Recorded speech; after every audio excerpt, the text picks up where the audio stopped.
Hob Kabanatang 38 hanggang ika-39. Sa mga kabanatang ito mababasa natin ang tugon ng Diyos kay Hob. Hob ika-38 kabanata. Ang sagot ng Diyos kay Hob. Pagkatapos nito, sumagot ang Diyos kay Hob sa pamamagitan ng malakas na bagyo. Sino kang mag-aalinlangan sa aking kaalaman? Lalo lamang lumilitaw ang iyong kamangmangan. Tumayo ka riyan at magpakalalaki. Tanong ko'y sagutin, ikaw ay magsabi. Nasaan ka nang likhain ko ang mundo? Kung talagang may alam ka, lahat ay sabihin mo. Sino ang nagpasya tungkol sa lawak nito? Sino ang sumukat? Alam mo ba ito? Sino ang may hawak ng mga haligi ng mundo? Sino ang naglagay ng mga panulukang bato? Noong umagang iyon ang mga bituin nag-awitan at mga nilalang sa langit sa tuway nagsigawan. Sino ang humarang sa agos ng dagat?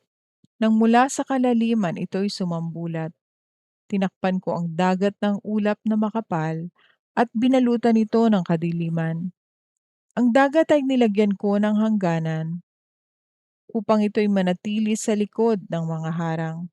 Sinabi kong sila'y hanggang doon na lang at wag lalampas ang alon na naglalakihan. Hob, nakalikha ka ba kahit isang bukang liwayway? Ang daigdig ba ay naigawi mo ng tanglaw upang ang masasamay mabulabog sa taguan? Malinaw na gaya ng tatak sa putik, nang makulayan ay tumingkad gaya ng damit. Masasamang tao'y nasisilaw sa liwanag ng araw. Sa paggawa ng karahasan sila'y napipigilan. Nakapunta ka na ba sa mga bukal ng karagatan? Ang sahig ng dagat ay iubang nalakaran. May nakapagturo na ba sa iyo sa mga pintuan na pasukan tungo sa madilim na daigdig ng mga patay? Alam mo ba kung gaano kalaki itong mundo? Sumagot ka kung alam mo. Alam mo ba kung saan ang galing ang liwanag? At ang kadiliman, saan ba ito nagbubuhat? Masasabi mo ba kung hanggang saan dapat makarating at mula doon sila'y iyong pabalikin? Ikaw ay matanda na, baka nga iyong kaya. Pagkat nang likhain ng daigdig, ikaw ay nariyan na. Napuntahan mo na ba ang aking mga imbaka ng niebe at ng yelong ulan? Ang mga ito'y aking inilalaan sa panahon ng digmaan at ng kaguluhan. Nakapunta ka na ba sa sikatan ng araw o sa pinagmumulan ng hanging silangan? Sino nga ba ang humukay ng daanan ng baha? Ang landas ng kulog ay sino ang gumawa? Sino ang nagbibigay ng ulan sa disyerto, kahit na dooy wala namang nakatirang tao? Sino ang dumidilig sa tigang na lupa upang dito'y tumubo ang damong sariwa? Ang ulan ba o ang hamog ay mayroong ama? Ang yelong malamig mayroon bang ina? Sino nga kaya ang nagsilang sa kanila? Sa labis na lamig, tubig ay tumitigas, nagiging parang bato ang ibabaw ng dagat. Ang Pleiades ba'y iyong matatalian? O ang Orion kaya'y iyong makakalagan? Mapapatnubayan mo ba ang mga bituin? O maituturo ang daan ng malakit maliit na diper? Alam mo ba ang mga batas sa langit? Ito ba'y may aangkop mo sa daigdig? Ang mga ulap ba'y iyong mauutusan upang sa lupa ay magbuhos ng malakas na ulan? Mauutusan mo ba ang kidlat na ito'y kumislap? Sumunod naman kaya sa iyong mga atas? Sino ang nagsasabi sa ibong ibis kung kailan tataas ang ilog Nilo? At sino ang nagpapabatid sa tandang upang ibadya ang pagdating ng bukang liwayway? Sinong makakabilang sa ulap na makapal o makakapagtaob nito upang bumuhos ang ulan? Ang ulan na sa alabok ay babasa, kapag iyon ay natuyo, magiging matigas na lupa. May hahanap mo ba ng pagkain ng mga leon upang mapawi ang kanilang gutom habang sila'y naroon sa kanilang taguan, at wari bang pagkain kanilang hinihintay? Sino ang nagbibigay ng pagkain sa mga ibon? Sino ang bumubusog sa kanilang inakay na nagugutom? Hob Kabanatang 39. Ang panganganak ng mga kambing, alam mo ba kung kailan? O ang panahon na ang usa ay magsisilang? Bilang mo ba ang araw ng anak niya habang nasa tiyan? Alam mo ba kung kailan ito ay luluwal? Namasdan mo ba habang sila ay gumagapang sa pagbubukas ng sinapupunan upang ang anak ay isilang?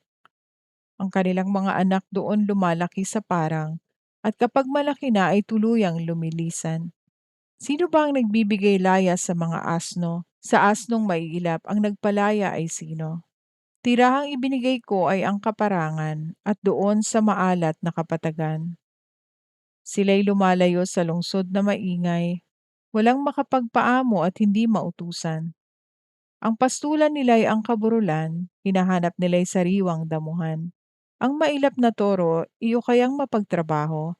May tali mo kaya siya isang gabi sa iyong kwadra? Matatalian mo kaya siya ng lubid upang sa pag-aararo ay magamit at sa paghila ng suyod sa iyong mga bukid? Iyo bang maaasahan ang lakas na taglay niya? Mabibigat mong gawain maipagkakatiwala ba sa kanya? Umaasa ka ba na siya ay magbabalik upang sa ani mo ay siya ang gumiik? Ang pakpak ng ostrich, buong ganday kumakampay, nagbabadya kaya iyon kahit bahagyang pagmamahal? Ang kanyang mga itlog sa lupa ay iniiwan, ito'y hinahayaang sa lupa ay mainitan. Di niya iniisip na baka ito'y matapakan o baka madurog ng mailap na nilalang. Sa mga inakay niya, siya ay malupit. Hindi niya alintana ang hirap niya ay di masulit. Sapagkat pangunawa ay di ko siya binigyan, di ko hinatian ng kahit kaunting katalinuhan. Ngunit napakabilis kapag siya'y tumatakbo, pinagtatawanan lang niya kahit ang kabayo. Ikaw ba ang nagbigay ng lakas sa kabayo? Ikaw ba ang naglagay ng magandang buhok nito? Ikaw ba ang nagpapalukso dito na parang balang at kapag humahalinghing ay kinatatakutan? Nagpapakitang gilas sa pagkamot niya sa lupa at napakabilis tumakbo upang makidigma. Siya ay nagtatawa sa gitna ng panganib. Sa tabak na nakaubang hindi siya nanginginig.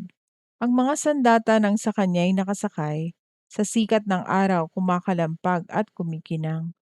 Sa bilis ng kanyang takbo, lupa'y parang nilululun. Hindi siya mapakali kapag trumpeta ay umugong. Sa tunog ng trumpeta ay halinghing ang sagot niya. Ang ingay ng digmaan, dinig nito kahit malayo pa. Maging ang utos ng kapitan sa mga kasama. Ikaw ba ang nagturo sa lawin upang ito'y makalipad?